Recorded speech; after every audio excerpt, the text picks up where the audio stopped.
Very good evening दोस्तों। मैं आपका दोस्त आपका होस्ट डॉक्टर अरुण सिंह जयपुर से एक बार फिर technical talk with doctor Singh के अंदर निफ्टी के वीकेंड एनालिसिस में आपका स्वागत करता हूं। Technical talk with doctor Singh के इस नए एपिसोड के अंदर एक बार फिर हम Nifty and Bank Nifty at crossroad, जो कि हम पिछले 3 हफ्ते से यही डिस्कस कर रहे हैं। देखिए, ये Nifty strategy last last weekend की थी, जिसका जिसका हेडिंग भी यही था कि Nifty and Bank Nifty at weekend analysis 17 फरवरी, Nifty at a cross road. और पूरा हफ्ता इन्होंने एक नैरो रेंज के अंदर गुजार दिया। बुल्स एंड बियर्स दोनों ही अपनी अपनी स्ट्रेंथ शो करते रहे और निफ्टी को कहीं भी नहीं जाने दिया। ऐसा वक्त ऑप्शन सेलर के लिए गोल्डन पीरियड होता है। करेक्टिव मूव है निफ्टी का, तो इसलिए ऑप्शन सेलिंग के बहुत ज़्यादा इसके अंदर बेनिफिट थे। इसके बाद अगर अपन ये देखें कि इससे पहले वाले हफ्ते का वीकेंड एनालिसिस, जो कि 10 फरवरी का था, उसका भी हेडिंग यही है, Nifty at a cross road, bulls and bear both is showing their intention कि किस कोई इस डायरेक्शन में ले जाए, कोई किस डायरेक्शन में ले जाए। पोस्ट बजट निफ्टी आउटलुक 3 फरवरी का, बुल्स एंड बियर दोनों अपने अपने स्ट्रेंथ शो कर रहे हैं, लेकिन निफ्टी को कहीं भी एक रेंज के अलावा कहीं जाने को दे नहीं रहे। उसके अलावा 27 जनवरी का जो मेरा वीकेंड एनालिसिस था, उसमें भी यही मैंने आपको शो किया था कि Nifty at a cross road. उससे पहले 20 जनवरी का जो मेरा आउटलुक था, उस पर भी हमने हेडिंग यही है कि Nifty at a cross road. तो हम आप मान के चलो कि 5 वीकेंड एनालिसिस हो चुके हैं अब तक, जिसमें Nifty at a cross road है। और आज भी हेडिंग टॉपिक सेम है, Nifty at a cross road. आज के स्टॉक का क्यों टॉपिक सेम है? क्योंकि निफ्टी ने कोई डिसिसिव मूव देने की तरफ डिसीजन अभी तक लिया नहीं है। आप लोगों को याद होगा, मेरा एक पुराना वीडियो है जिसके अंदर मैंने निफ्टी के 2000 पॉइंट की सेल कॉल की वार्निंग दी थी, जो कि ऑलमोस्ट 2000 पॉइंट का मेजर सेल ऑफ अहेड था, जिसमें से 1000 पॉइंट 1200 पॉइंट का सेल ऑफ करेक्ट हुआ, और उसके बाद निफ्टी वहां से रिकवर होके ऑलमोस्ट 1000 पॉइंट ऊपर आ चुकी, जो कि 22,800 से 23,800, और 23,800 से वापस 22,800 पे आके निफ्टी बैठी हुई है। तो ये तो हुई निफ्टी के पिछले कुछ हफ्तों की भविष्यवाणियां और कुछ वीकेंड एनालिसिस। ये अभी करंटली अगर अपन एसजीएक्स निफ्टी को देखें, तो एसजीएक्स निफ्टी हमें एक ऑलमोस्ट 200 पॉइंट का डाउन मूव बता रही है। क्या ये डाउन मूव, जो हमारा ये जो रिमेनिंग 2000 पॉइंट के सेल ऑफ में से अब 200 पॉइंट का अगर डाउन मूव और आता है, तो ये 1400 पॉइंट का सेल ऑफ क्लियर हो जाएगा? क्या बचे हुए 600 पॉइंट और जाएगा इसके बाद भी निफ्टी? क्या निफ्टी का ये जो टारगेट 21,800 का, जो हमने दो में ऑलमोस्ट 2 महीने पहले दिया था, क्या वो टारगेट क्लियर होगा? आओ इसको करंट चार्ट्स को देखते हुए फिर डिस्कस करते हैं।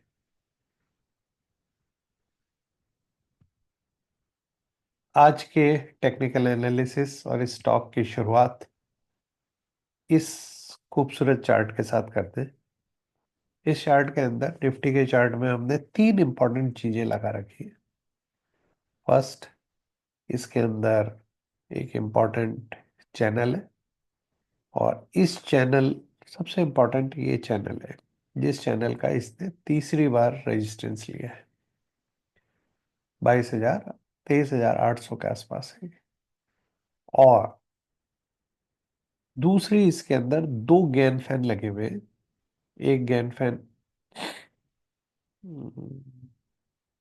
दो नहीं, इसमें एक ही है।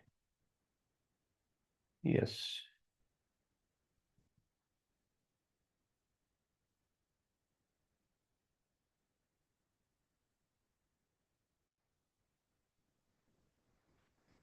इसके अंदर टाइम साइकिल लगी हुई है, और हमने इस टाइम साइकिल डे पे, ये इसका नेक्स्ट डे है, इसको हम मोस्ट प्रोबेबली कल डाउन मूव की तरफ से तोड़ने का प्लान करके बैठे हुए हैं। क्या ये जो डिप आएगी, इस डिप पे हमें क्या करना चाहिए? ये जो बॉटम है, इस बॉटम पे ये 1 2 3 4 5 6, ऑलमोस्ट 7 कैंडल्स का एक स्ट्रक्चर बना के बैठा हुआ है ये। क्या हमें ये देखना चाहिए कि बाजार आगे किस डायरेक्शन में जाएगा, या क्या मूव देने की कोशिश करेगा? Let's discuss.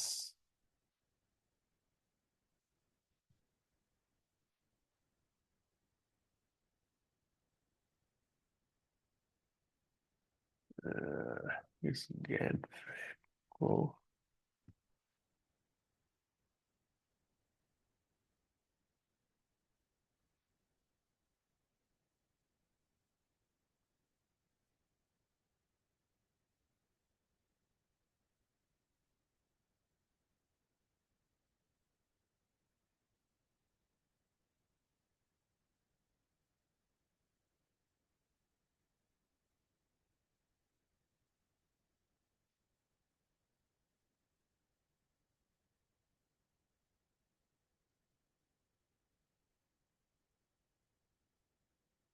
इसमें दो लॉन्ग टर्म और short term time time cycles लगी हुई हैं, और ये शॉर्ट टर्म टाइम साइकिल के ऊपर मूवमेंट बाकी है।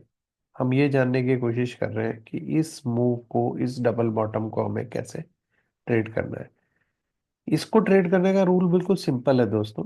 मैंने एक, मेरे इस चैनल के ऊपर एक how to trade double bottom और डबल टॉप के ऊपर की ट्रेडिंग पे एक 1.5 आवर की एक टेक्निकल एनालिसिस की मेरी एक फ्री क्लास अपलोड करी है। उसके रूल्स को अगर अपन देखते हैं, तो उसका रूल कहता है कि इस बॉटम पे, इसको मैं आप लोगों के लिए,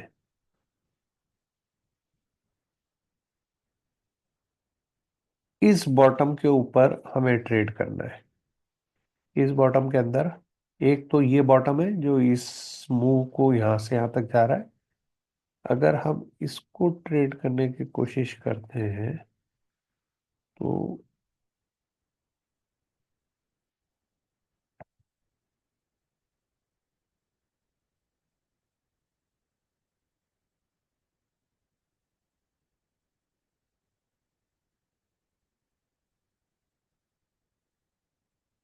ये मूव है सर।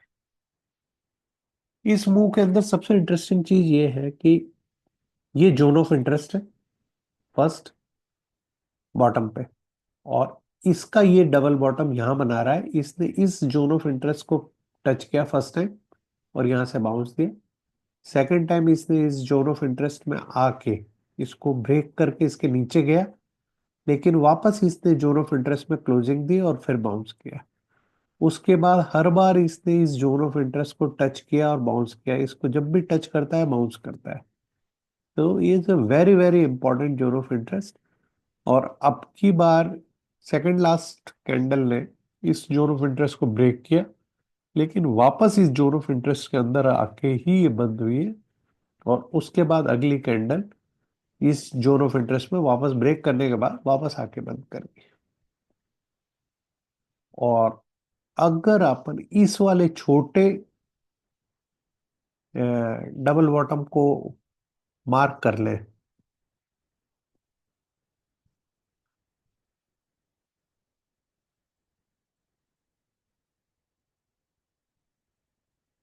इस जोन को। तो तो भी इसने इस जोन के नीचे क्लोज नहीं दिया है अभी तक। जो रूल कहता है कि कैंडल इसके नीचे जा सकती है, विक्स इसके नीचे जा सकती है, लेकिन क्लोज इसके नीचे नहीं आनी चाहिए। और अगर क्लोज इसके नीचे आती भी है तो हमें उस दिन की क्लोज से मतलब नहीं है, हमें नेक्स्ट डे की क्लोजिंग का वेट करना है, क्योंकि कई बार क्या होता है, लिक्विडिटी स्वीप की तरह ये इसके नीचे जाएगी और हो सकता है सेम डे वापस इस जोन ऑफ इंटरेस्ट में आके बंद हो जाए। कल अगर मान लो 200 पॉइंट नीचे खुलती है, 200 पॉइंट नीचे खुलेगी, तो सपोज करो ये 800 है, तो ऑलमोस्ट 600 के आसपास अपन यहाँ पहुंच जाएंगे इस पॉइंट पे। और इस पॉइंट पे 600 के आसपास से अगर ये वापस आके इस जोन ऑफ इंटरेस्ट में भी बंद हो गई, जो कि 725 है का जो लो है, इससे ऊपर आके बंद हो गई कहीं पे, और अगर ये यहाँ पे बंद हो गई इस वाले बड़े zone of older zone of interest के अंदर, जो कि 800 के आसपास है, तो बहुत ही स्ट्रांग कैंडल बन जाएगी बुलिश साइड की।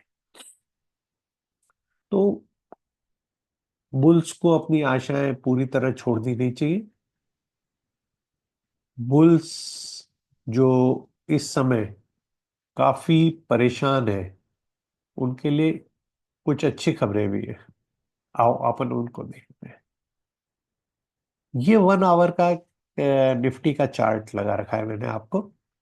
इस चार्ट के अंदर ये बॉलिंजर बैंड के हॉरिजॉन्टली मूव कर रहा है इस डाउन मूव के बाद। जब डाउन मूव के बाद में एक एक हॉरिजॉन्टल रेंज के अंदर अगर प्राइस मूव करता है, तो ये यहाँ पे एक्युमुलेशन हो रहा है। वायकॉफ की थ्योरी के हिसाब से भी अगर अपन चेक करेंगे तो ये अकुमुलेशन जोन है। अकुमुलेशन जोन के बाद में एक अपसाइड के लिए बढ़िया मूव आना चाहिए। क्या ये मूव आएगा? ये चार्ट टेक्निकली दो इंपॉर्टेंट चीजें बता रहा है। इस चार्ट को अगर अपन गौर से देखते हैं तो हमें 1 2 3 4 5 कैंडल, जो कि इस लार्ज डाउन मूव के बाद की है, और there is a another red candle here, 1 hour last trading day के अंदर 3 तो 5, ये जो सिक्स कैंडल है, ये जो आखिरी 6 कैंडल है, इसमें एक बड़ा इंपॉर्टेंट राज छुपा हुआ है। वो राज क्या है? वो राज ये कह रहा है कि ये कैंडल का अगर अपन लो कैलकुलेट करते हैं तो ये आवरली चार्ट के ऊपर एक बुलिश डाइवर्जन बना रही है। आगे समझ में आपको? और इस पैटर्न को अगर अपन पास्ट में देखना चाहेंगे तो 27 जनवरी के चार्ट में ये आवरली चार्ट पे ये एक डाउन मूव था। ऑलमोस्ट सेम ऐसे ही चार्ट है, इसी तरह के यहाँ पे दो रेड कैंडल है, 7 कैंडल्स का ये पैटर्न है। ये डाउन मूव था, और इसको अगर अपन बॉलिंजर परसेंटेज बी के एंगल से देखते हैं तो ये यहाँ पे एक bullish divergence, clear cut bullish divergence दे रही है। और उसके बाद एक बुलिश मूव आया, और यहाँ पे भी एग्जैक्ट सेम पैटर्न आ रहा है। जो जो बॉलिंजर बैंड के अंदर ये बुलिश डाइवर्जन यहाँ पे है, वैसा ही बुलिश डाइवर्जन यहाँ भी देखने को मिला है। तो हमें ये ऐसा ऐसा भी हो सकता है कि कल ये अगर ये डिप नीचे की तरफ खुलती है, जिसकी अभी कोई गारंटी नहीं है कि कल ये नीचे ही खुलेगी, लेकिन एसजीएक्स ऑलमोस्ट 170 72 पॉइंट अगर माइनस है, तो हम मान के चल रहे हैं कि अगर इसका गैप डाउन ओपनिंग होती है, क्योंकि 100 पॉइंट तक की गैप डाउन ओपनिंग तो ये पचा जाएंगे। 725 का, 22 का, 20 का शायद लो है प्रीवियस। तो वहां तक तो अगर ये गैप डाउन आती भी है तो टेक्निकल चार्ट के ऊपर कोई बहुत बड़ा डैमेज नहीं होता है। लेकिन अगर 600 तक ये जाती है और उसके बाद भी अगर डाउन मूव परसिस्ट करता है, कल 200 पॉइंट और फर्दर अगर नीचे मूव करती है, तो फिर हम ये मानेंगे कि बाजार एक बार अपने प्रीवियस जो हमारा टारगेट था कि 21,800 आएगा, वो अचीव करेगा। आप में से बहुत सारे लोगों को ये आश्चर्य होगा कि यार ये बंदे ने जब बाजार 1.5 2 महीने पहले ये बात बता दी थी कि 2,000 पॉइंट बाजार गिरेगा, तो अब ये 1,000 1,200 1,400 पॉइंट गिरने के बाद ये क्यों कहना चाह रहा है कि बाजार वापस ऊपर जाएगा। दोस्तों, अगर इस बाजार को गिरना होता तो इसने डेली चार्ट के ऊपर ये पैटर्न नहीं बनाता आखिरी। ये जो इतना बड़ा पीरियड इसने निकाला है, उसको यहीं से इस जगह से नीचे जाना चाहिए था।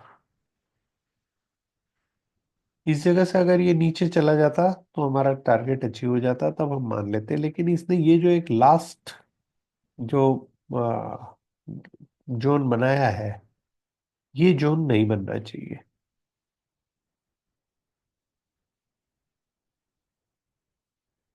ये वाला जो ये जोन इसने गलत बनाया है, क्योंकि ये जोन चार्ट के हिसाब से इस जोन के अंदर इसको यहीं से डिप करना चाहिए था, अगर इसको नीचे जाना था। तो ये टाइम करेक्शन हो गया है। जो करेक्टिव मूव होता है वो दो तरह का होता है, एक तो उसमें प्राइस डिप होता है और दूसरे के अंदर टाइम करेक्शन हो जाता है। तो ये अपेरेंटली जिस तरह से ये आखिरी कुछ दिनों का जो पैटर्न दिख रहा है, 1 2 3 4 5 6 7 8 ट्रेडिंग डेज की जो कैंडल्स हैं, ये आठों ट्रेडिंग डे की कैंडल इस कैंडल के अंदर है।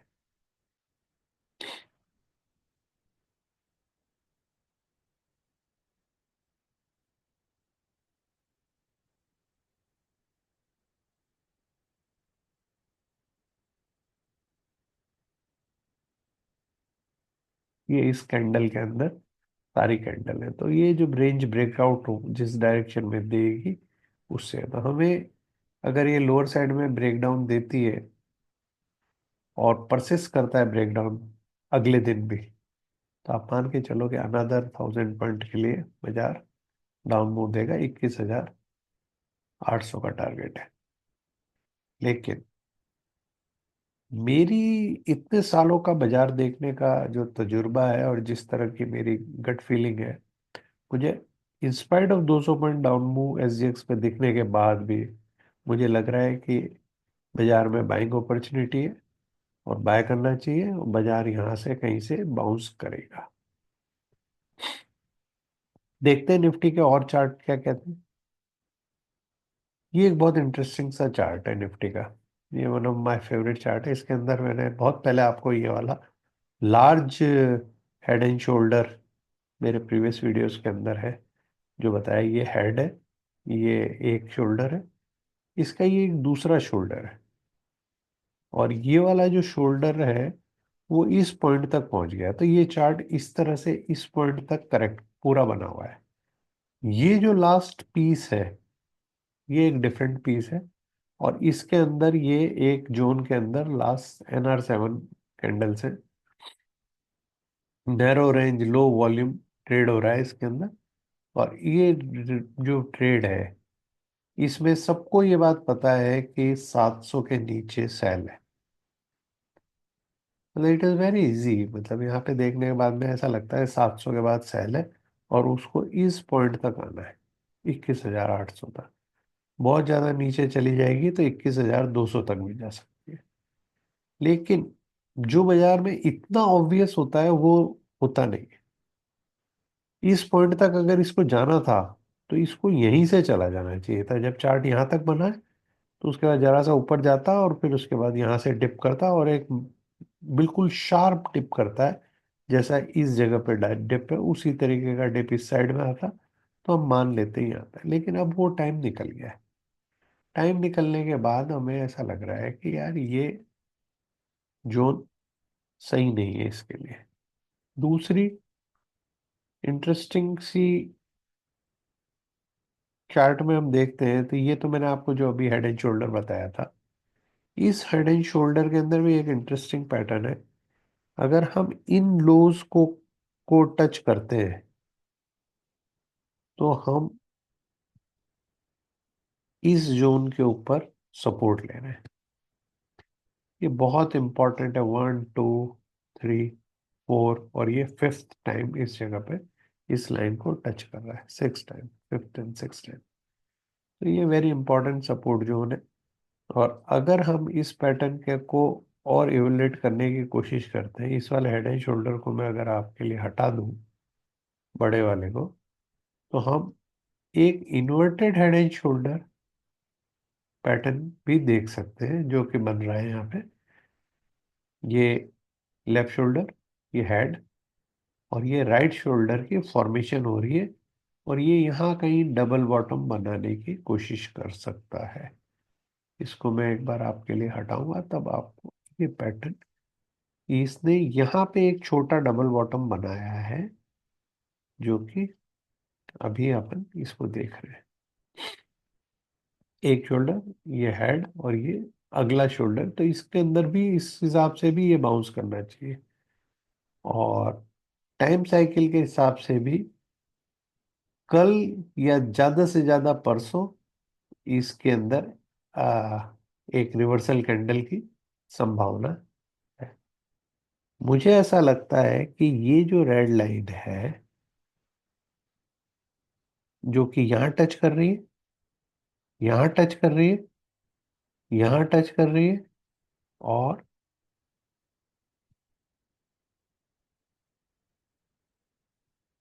यहाँ टच कर रही है, ये 4 बार इस लाइन को टच करते ही बाजार भागा है। और ये यहाँ पे इसने इस लाइन को मल्टीपल टाइम टच किया है।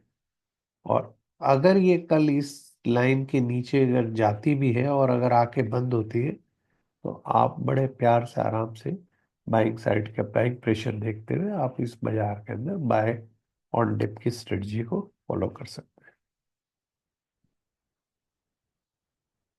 ये वो लाइन है जिसको अपन डिस्कस कर रहे थे, तो 1 2 3 4 5 6 मल्टीपल टाइम इसको, इस जोन को सपोर्ट कर रही है इस लाइन के ऊपर। और ये वाली जो अपर टॉप लाइन है इसको इसने 3 बार टच करके रेजिस्टेंस दिया है। तो बाजार इस नैरो रेंज के अंदर जा रहा है, और इस नैरो रेंज का डाउन साइड या अप साइड ब्रेकआउट देना चाहिए। मेरे को, मेरा मानना ये है कि ये इस जगह से रिवर्स करके वापस इस पॉइंट तक जाएगा, और अगला महीना इसी के बीच में मस्ती करता हुआ गुजारना चाहिए। क्योंकि next month is a very heavy astrology month, month है मार्च का। क्योंकि मार्च के महीने के अंदर पूर्ण चंद्र ग्रहण है, अराउंड 13 14 तारीख के आसपास, होली के आसपास, जो कि 2022 के बाद में पूर्ण चंद्र ग्रहण पहली बार हो रहा है। ब्लड मून आपको देखने को मिलेगा। दूसरी बड़ी इवेंट है कि 29 तारीख को मीन राशि के अंदर 6 प्लेनेट एक साथ आ रहे हैं, जो कि कन्या राशि के अंदर केतु के ऊपर, ये 6 प्लेनेट और इसके अलावा जुपिटर और मंगल, ये 8 प्लेनेट मिलके उस केतु को देखेंगे। और मुझे ऐसा लगता है कि रिलीजियस ट्रांसफॉर्मेशन, भारत के सनातन को काफी ऊंचाई, शक्ति मिलनी चाहिए। और ये एक बहुत बड़ी ट्रांसफॉर्मेटिव एनर्जी है। तो मार्च का महीना कॉशियस ट्रेड करना चाहिए हमें। और मुझे लग रहा है कि मार्च एंड के बाद में 29 तारीख को, जिस दिन ये इवेंट हो रही है, जिस दिन ये सारे प्लेनेट एक साथ मीन राशि, जो कि 12 राशियों के चक्र की आखिरी राशि है, उस राशि के अंदर इतनी बड़ी इवेंट हो रही है, तो हमें एक नई बिगनिंग के लिए, एक नए बुल रन के लिए तैयार रहना चाहिए। इसके ऊपर एक डिटेल वीडियो अभी मैं बनाऊंगा, ताकि आप लोगों को एस्ट्रोलॉजिकल इम्पैक्ट ऑन शेयर बाजार एंड टेक्निकल्स एंड मार्केट के ऊपर क्या पड़ता है उसको अपन डिटेल में अंडरस्टैंड कर सके। क्योंकि आपको एक दोस्तों एक बहुत इंपॉर्टेंट बात मैं बताता हूँ कि ये जो प्राइस है ना, ये बहुत इंपॉर्टेंट है। सबसे इंपॉर्टेंट इंडिकेटर प्राइस ही है। और ये जो वॉल्यूम है, ये इस टेक्निकल चार्ट का अंतिम सत्य है। ये बताता है कि यार ये जो मूव आ रहा है ये सच है या झूठा है। लेकिन जो मूवमेंट होता है वो तभी होता है जब टाइम आता है। बिना टाइम के बाजार मूव नहीं करता है। टाइम सबसे इंपॉर्टेंट फैक्टर है। टाइम और प्राइस जिस दिन एक साथ मिल जाएंगे, जैसे कल का जो दिन है, उस दिन और time cycle, short term time cycle एक साथ मिल रही है, तो वहां से रिवर्सल आ सकता है। कल एक इम्पॉर्टेंट इवेंट, कल कल यानी मंडे को एक इम्पॉर्टेंट इवेंट ये भी है कि मंगल, जो कि अभी रिट्रोग्रेड चल रहा है, वो मार्गी हो जाएगा। उधर सूरज अपने बेटे के घर, शनि के घर में जा रहे हैं, और वो शनि सूरज के इतने पास आ गए हैं कि वो कंबस्ट हो गए हैं। तो जब शनि कंबस्ट हो गए हैं, तो शनि के दुष्प्रभावों से मुक्ति मिलेगी, और उनके कारण जो इफेक्ट आ रहे हैं वो कम होंगे। तो ये बड़ी इवेंट है। तीसरी एक और इवेंट आ रही है 27 तारीख को। बुध ग्रह अपनी नीच राशि के अंदर चले जाएंगे, मीन राशि के अंदर। तो बुध का मीन में जाना, लेकिन वहां पे शुक्र बैठे हुए हैं, और शुक्र अपनी उच्च राशि के अंदर है। शुक्र प्लेनेट का उच्च राशि में होना और बुध का वहां पे नीच राशि में पहुंचना, इन दोनों कारणों से भी बाजार के अंदर एक बुध का नीच भंग राजयोग बनेगा। उसके कारण अपसाइड मोमेंटम आने की संभावना है। ये जो आपके सामने कुंडली आ रही है, भाव कुंडली, ये सोमवार के मॉर्निंग 9:15 मुंबई की है। इसके अंदर मीन राशि के लग्न में राहु, वीनस एक साथ है, जो कि दोनों एक दूसरे के ये दैत्य गुरु हैं। राहु दैत्यों के अंदर सबसे पावरफुल दैत्य है। तो ये दोनों मित्र हैं। मीन राशि वीनस की उच्च की राशि है। और ये जो मंगल है, ये 27 तारीख को इस राशि के अंदर प्रवेश कर रहा है। 29 मार्च को सैटर्न यहाँ से आ जाएगा, और 14 मार्च को शनि ग्रह यहाँ पे आ जाएंगे। जब शनि यहाँ आएगा, तब ये चार प्लेनेट आ जाएंगे, और उस समय अगर चंद्रमा यहाँ पे आएगा, तो पांच प्लेनेट एक साथ हो जाएंगे। और जब शनि शनि इस प्लेनेट शनि 29 तारीख को आएगा, तो यहाँ पे छह ग्रहों का योग बन रहा है, जो कि इस केतु को देखेंगे। और मंगल यहाँ से बैठ के इस केतु को देख रहा है, और जुपिटर यहाँ से बैठ के इस केतु को देख रहा है। तो इस केतु के ऊपर ऑलमोस्ट रिमेनिंग 8 प्लेनेट की दृष्टि है।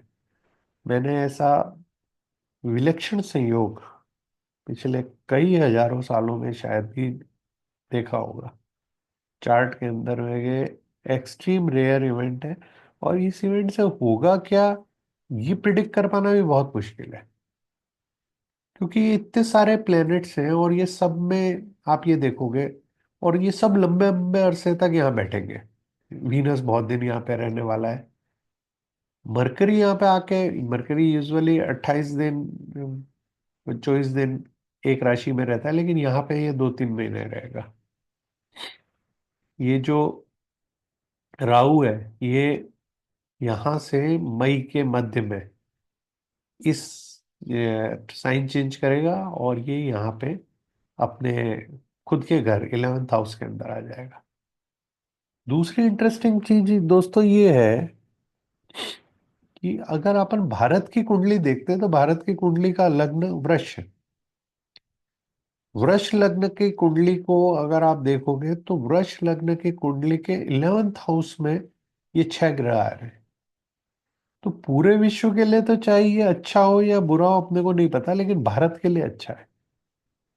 आपको वो फेमस कहानी आप लोगों ने सुनी होगी, जब रावण अपने बच्चे मेघनाथ का बर्थ की इंतजार कर रहा था, तो उसने अपने सारे प्लैनेट्स को 11th हाउस में बैठने के लिए कह दिया था।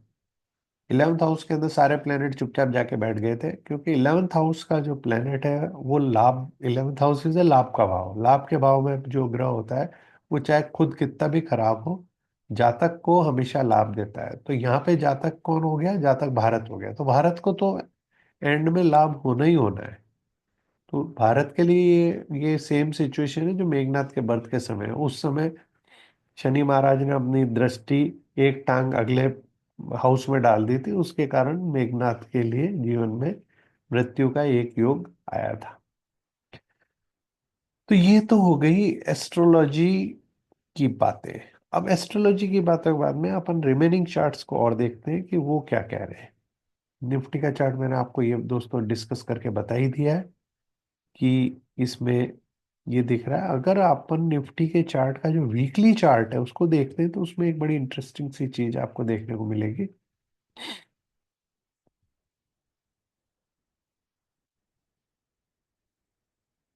ये इसने एक डोजी बनाई है।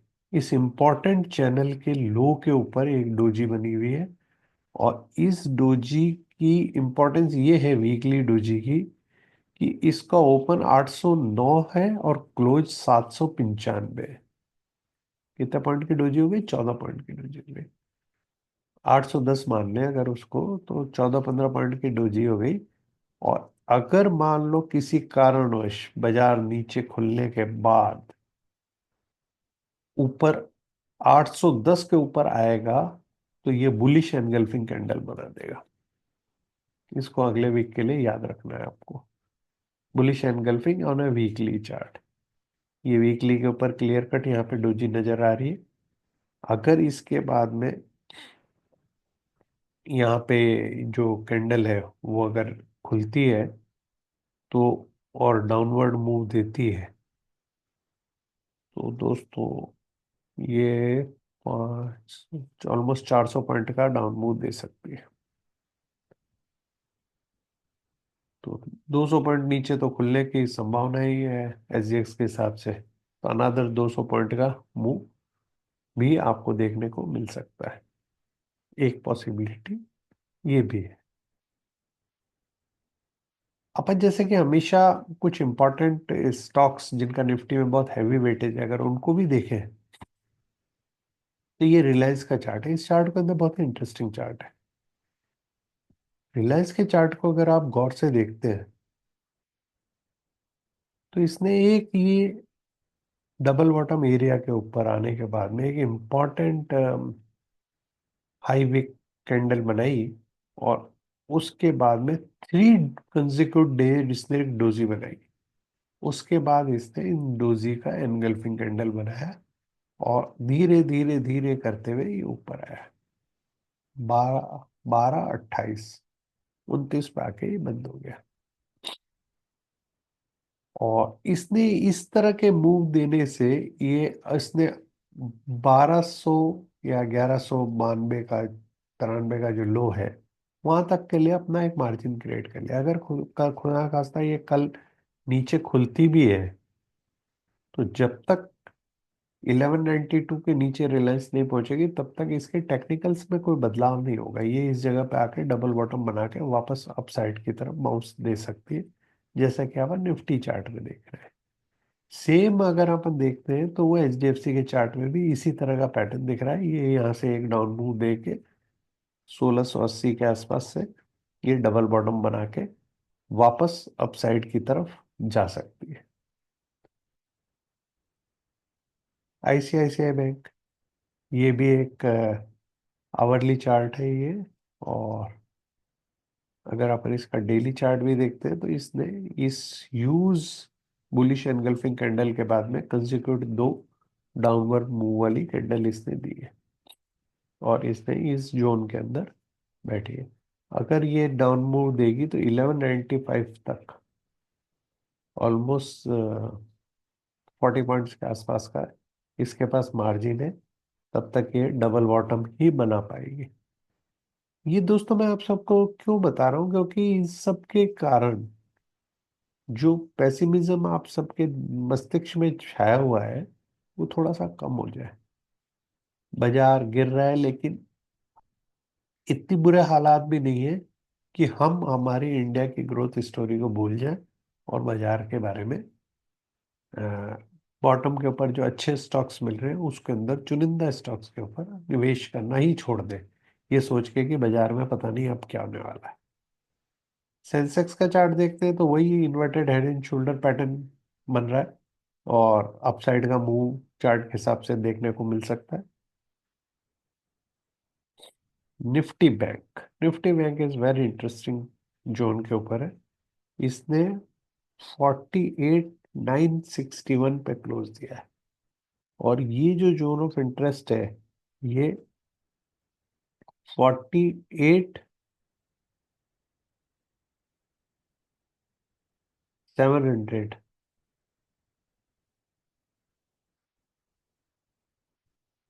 200 250 पॉइंट, नहीं 200 250 पॉइंट नहीं, ये 48,700 तक का है, और ये लो देखेंगे तो 48,500 का ये विक है।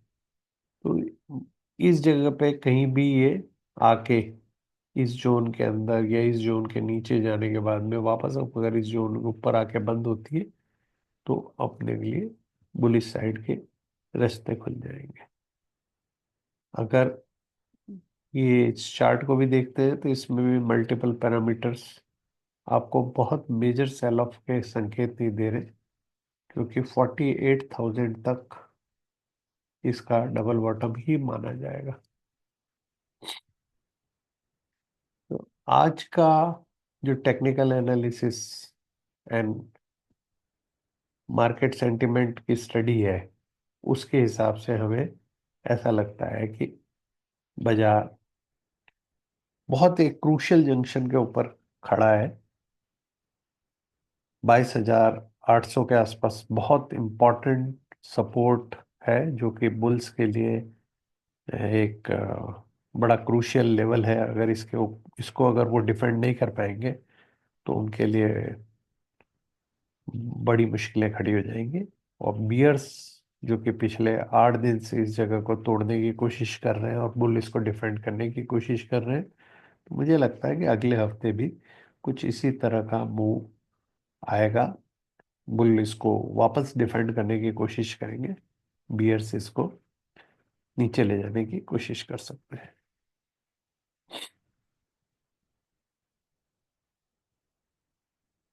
डॉलर इंडेक्स को देखा जाए तो डॉलर इंडेक्स एक कंसेक्यूटिव डाउन मूव दे रहा है, और इसने इस लार्ज ह्यूज कैंडल जो कि $106 तक पहुंच गया है, उसके अगले दिन उसके अंदर एक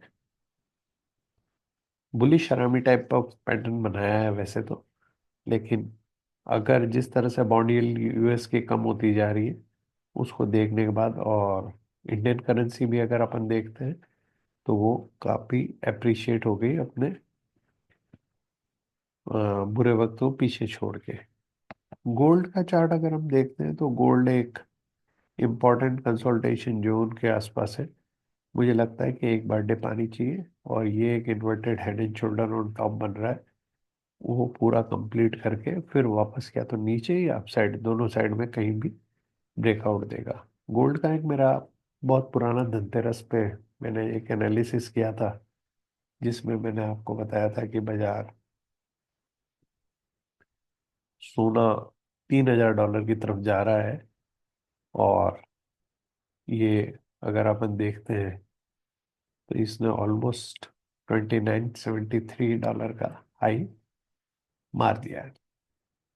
तो जिसने धनतेरस के समय भी अगर सोना लिया था तो उसको काफी, सोना और चांदी दोनों में काफी ज्यादा फायदा हुआ होगा, क्योंकि तब मैंने धनतेरस वाले वीडियो के अंदर ये प्रिडिक्ट किया था कि चांदी 1 लाख क्रॉस करने की तरफ बढ़ रही है।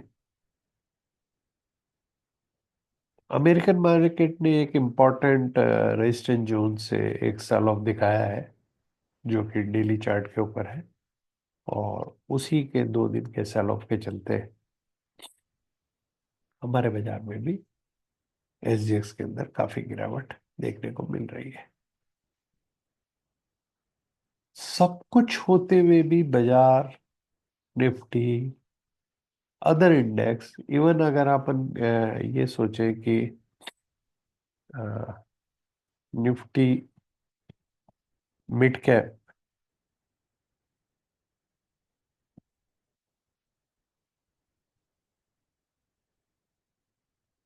मिड कैप के चार्ट को देखते हैं, तो ये सारे चार्ट बॉटम से लास्ट 4 दिन 5 दिन के अंदर काफी रिकवरी दिखा चुके हैं। अगर निफ्टी का स्मॉल कैप का चार्ट देखते हैं, तो उसके अंदर भी रिकवरी आ रही है।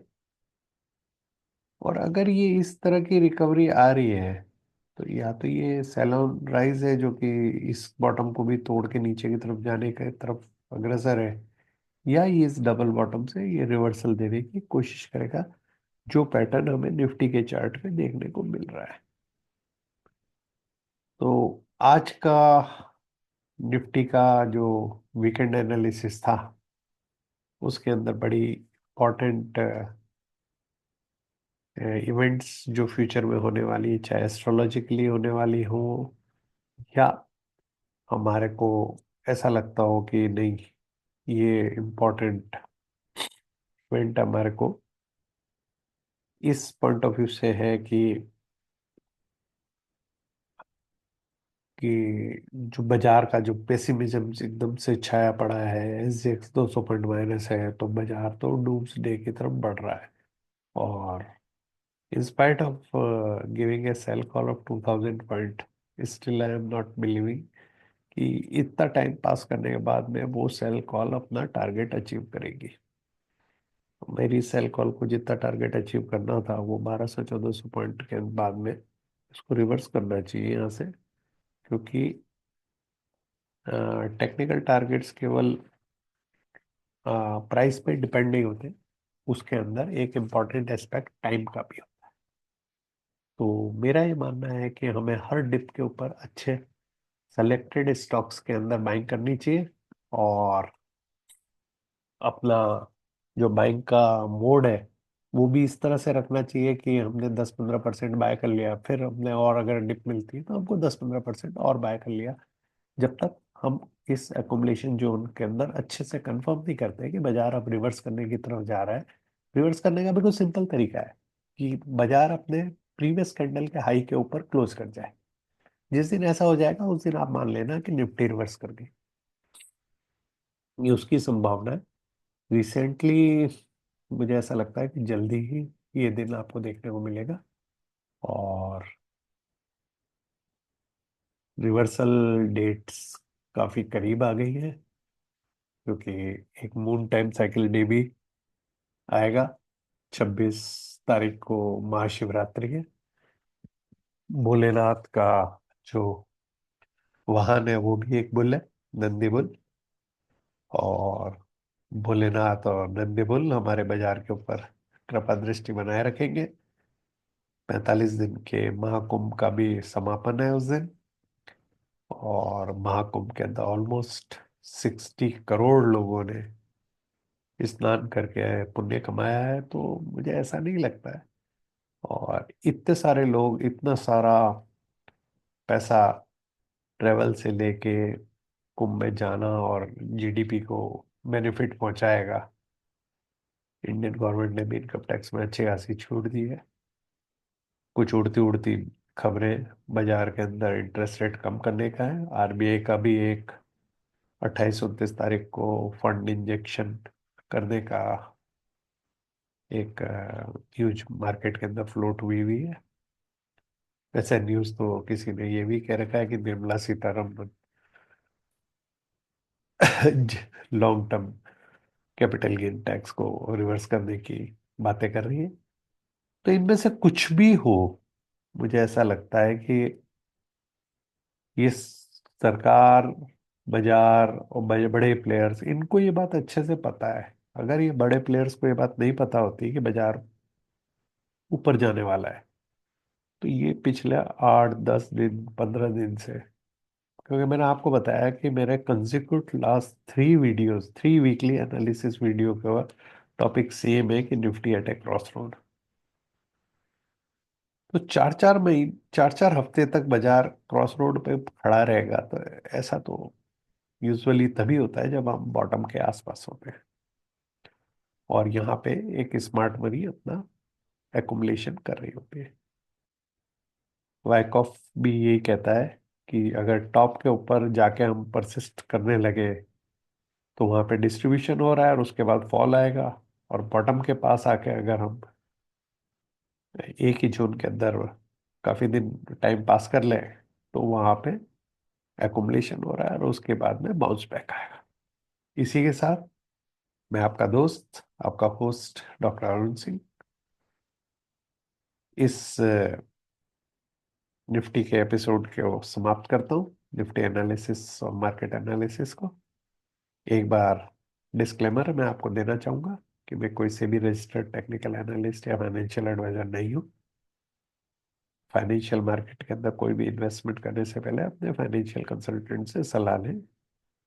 इस एपिसोड की को केवल और मात्र एजुकेशन के हिसाब से बनाया गया है। टेक्निकल एनालिसिस सीखना और मार्केट को स्टडी करना हर आदमी को सीखना चाहिए, जो भी आदमी शेयर बाजार और फाइनेंशियल मार्केट में जरा भी इंटरेस्ट रखता है।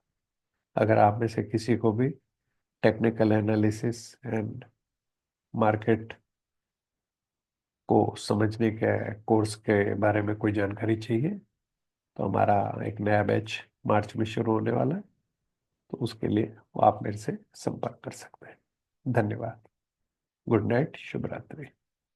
आपका अगला हफ्ता ट्रेडिंग के हिसाब से बहुत अच्छा रहे, और भोलेनाथ आप पे अपनी कृपा दृष्टि बनाए रहे। हर हर महादेव।